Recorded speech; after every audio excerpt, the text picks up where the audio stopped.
Cela fait maintenant une bonne dizaine d'années que Sophie Ferjani évolue sur nos écrans et nous fait profiter de ses bons conseils déco. L'architecte d'intérieur, surtout connu pour être la complice de Stéphane Plaza dans Maison à vendre sur M6, a décidé il y a quelques années de s'installer à Marseille pour ouvrir son cabinet et son concept store de décoration.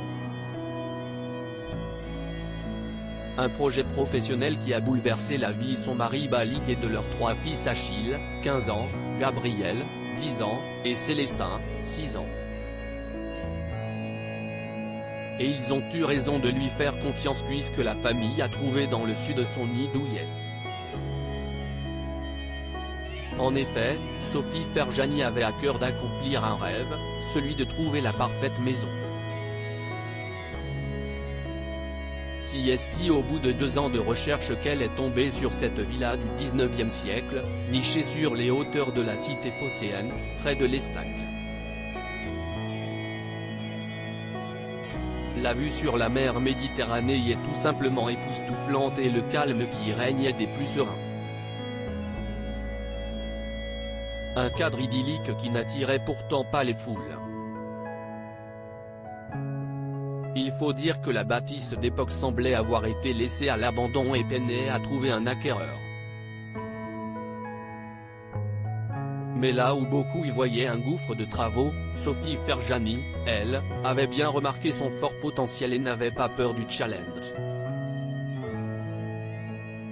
Moi qui rêvais d'une maison de famille, je l'ai trouvée. Elle achète donc la maison de 280 mètres carrés et se lance dans une rénovation complète, dont elle a partagé chaque étape avec sa communauté sur Instagram jusqu'au résultat final, voir notre diaporama.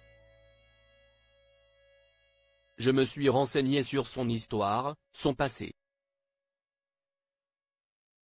Je n'ai pas cassé de murs, ni fait d'énormes transformations. Je l'ai juste remis au goût du jour, on a changé l'électricité, le chauffage. A-t-elle expliqué pour Gala, dont le dernier numéro est paru ce jeudi 30 juin 2022. Sophie Ferjani a en effet cherché à conserver l'authenticité de la maison et ne s'est donc pas débarrassée des sols d'origine ni des carreaux de ciment ou encore des cheminées hors d'usage. Je voulais surtout lui redonner de la couleur, celle de Marseille, a-t-elle confié.